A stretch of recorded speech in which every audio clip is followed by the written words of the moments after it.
Hello and welcome to a puzzle game that isn't Puyo Puyo. Sega! Also, yeah, they don't have the chant on this, which is a little That's annoying. weird.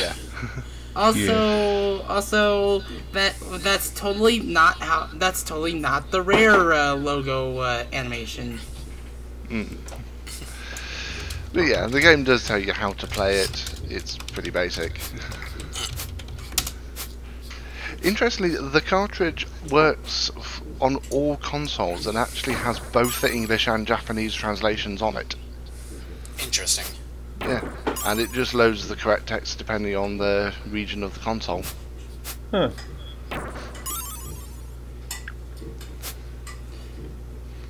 Yeah. Starting easy will give you hints for a while. Yeah. And then you have crap, I can't remember what those things were called in Avengers. Infinity Stones? The Infinity Stones, yeah. There is actually Thanos! There is actually an untranslated Japanese line that basically tells you not to reach the top of the screen. For some reason that doesn't display in the English. Huh.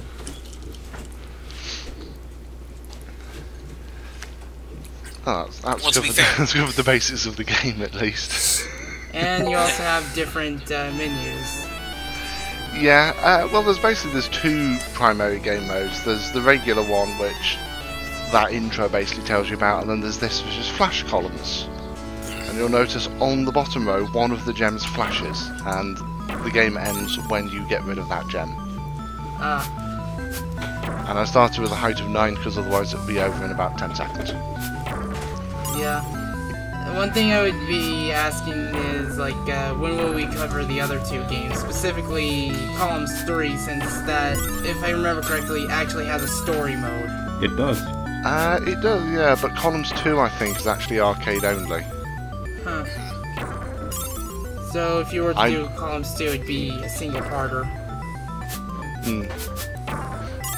I don't know if I'll do Columns 2 and Columns 3, or if someone else will do them. But I want to do this one because I played this loads as a kid. I would say it's weird to think of a puzzle game actually having a story, and then I remembered, oh wait, that's what Puyo Puyo does on a regular basis. Yeah. Fighting Satan for some reason.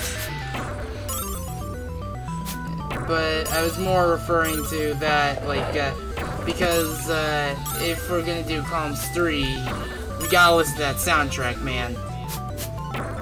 If I remember correctly, this series does have a good soundtrack. At least 3 did.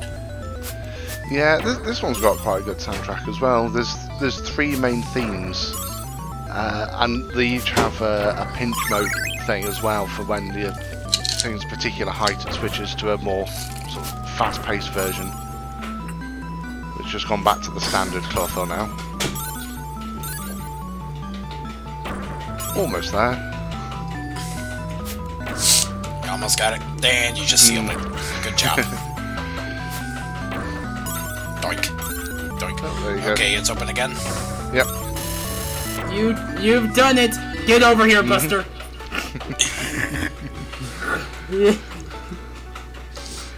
And I was going to put in my real initials, and I thought, no, on here I'm RedScarf, so RSC. RSC. So your initials would probably be DM or D something M. DCM. DCM. DC Mooniverse. Lathis. Yeah. Yeah, there's 3 main themes. Yeah. And they do play faster the higher the things as well. And like I said, above a certain height it switches to a different sort of pinch theme.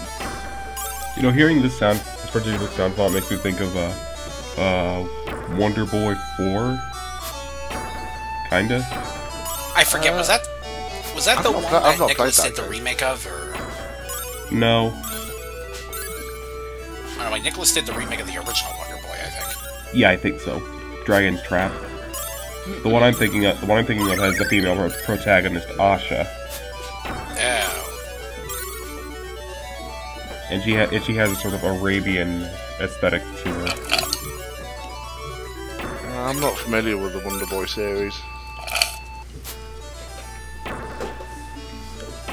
Someone made a mock-up of a mock-up sort of screenshot for a potential remake of that game, and it looked really pretty. At least with a game like this with columns, there's like you can't actually change the block orientation itself. Only the order of where the stones are, which I always found interesting. Yeah, that's correct, because pretty much every other puzzler like this, you actually change the orientation of the block. Like Tetris. Jake calls them droppers. Yeah, Tetris, Puyo Puyo, Dr. Robotnik's Mean Bean Machine. Wait. That's Puyo Puyo. That's Adventures of Puyo Puyo. Yeah, I had a 3 yellow gem. I don't know why I dropped it in the wrong slot. I should have... And then I did that. You did that! I used to be so good at this game. Work smarter, not harder. Mind you, I used to be so good at this game about 15 years ago, so... It's just rusting. It's not much to do with columns. I'm surprised you haven't... there's the 3 difficulty levels as well. Novice, you get 4 different colour gems. Amateur, I think was the middle one, you get 5 different colours, and then Pro, you get 6 colours. I'm surprised you didn't go for Pro right away. Well, with 9 height and at Pro, I probably would have failed. But when I do the other game mode, I do believe I went Pro on that one.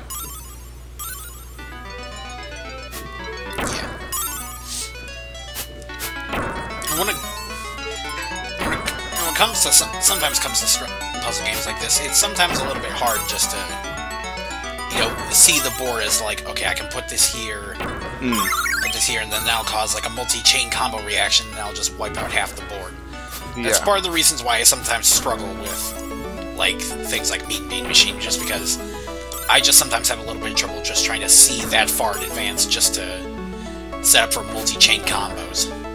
Yeah, that's the thing. The best players won't be placing a block to get rid of stuff now. They'll be placing blocks to get rid of stuff in 2, 3, or 4 blocks time, building up those combos.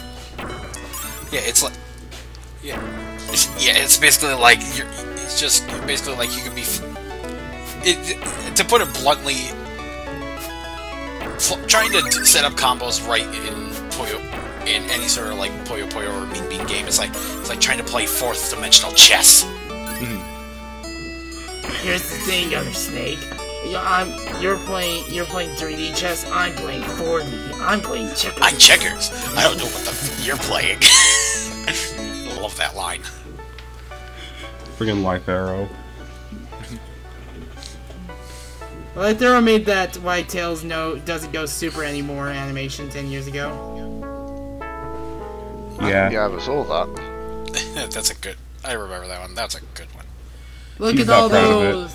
Yeah, because I know the common joke about why Knuckles doesn't go super anymore is because he went pink. He goes pink.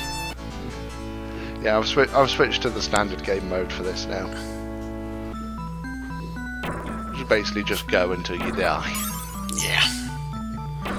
I'm guessing that's the rest of this part. Well, there's only one part. There isn't a huge amount to this game. Yeah, but I mean, this isn't one with a story, unlike as we said before, Columns 3 or any sort of Puyo Puyo or Mean Bean Machine game.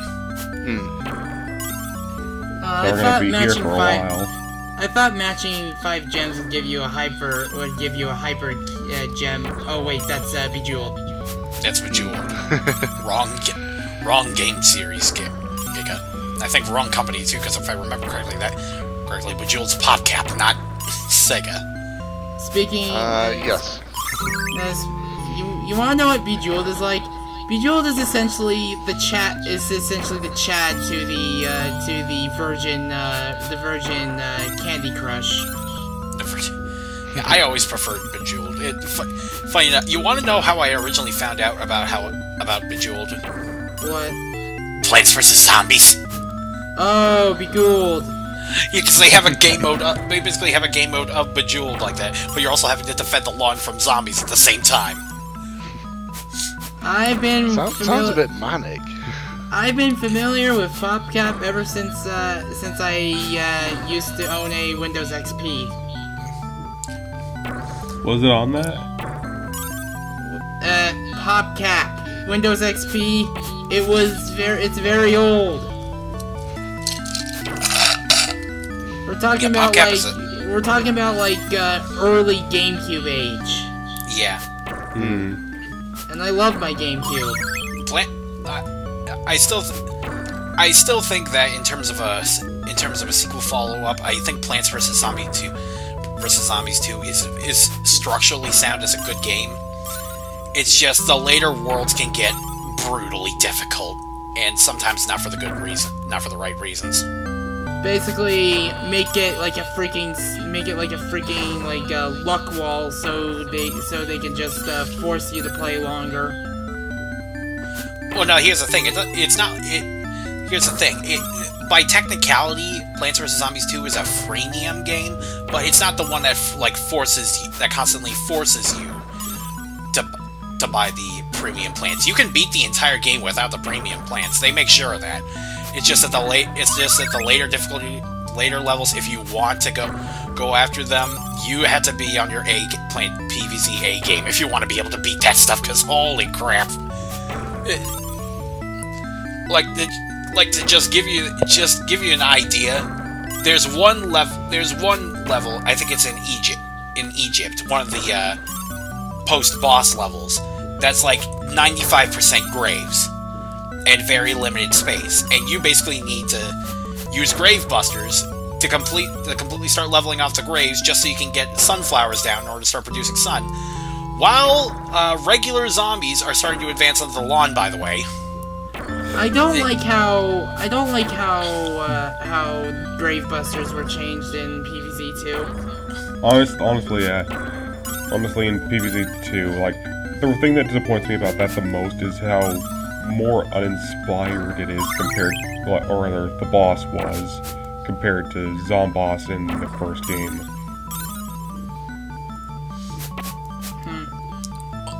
Well, to be fair, a lot of the later world bosses do actually get a little bit more creative. Dark Ages and I think it's Dark Ages. What was the name of the Ice Age world? I can't remember. It's like Dark Ages, the Ice Age world, and Is it a Cold Dead pun? No, it's not that. But it's that, and then I think 70s retro mixtape. I think had some of my favorite bosses in the game. What about Funky Future? A Far Future, and that one's just still had basically a version of the regular Zombot boss that's usually used in the game.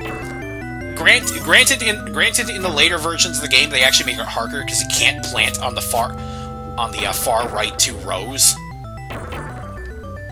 Far right two rows, which actually makes spikeweeds a lot less useful in Pirate Seas for the boss fight.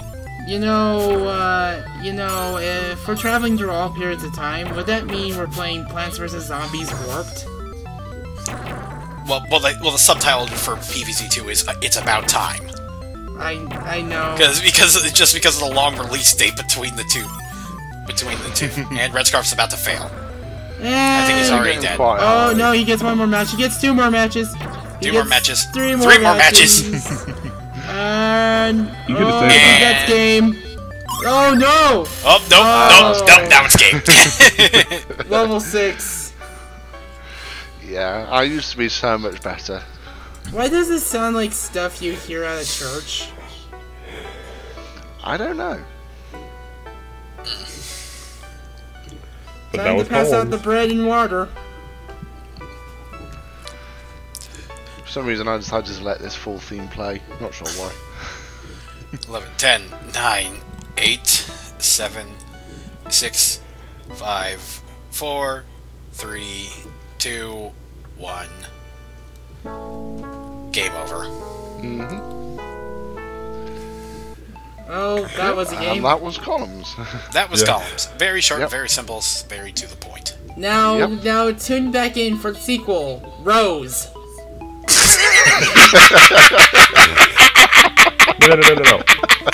No. Better idea. Cleopatra's Fortune. I kind of like Giga's a little bit better just because Rose. Rose, your boats! Well, I mean, Cleopatra's Fortune is also Egyptian, so... Okay, very true. Well, who's gonna be the one person to cover Tyson Dama online? I don't know. Like, I would try to cover Poppin' Tyson Dama online, but I'm not sure if my computer can handle a PlayStation 2 emulator. Anyways, that's NPC. We'll see you later. Goodbye. Goodbye.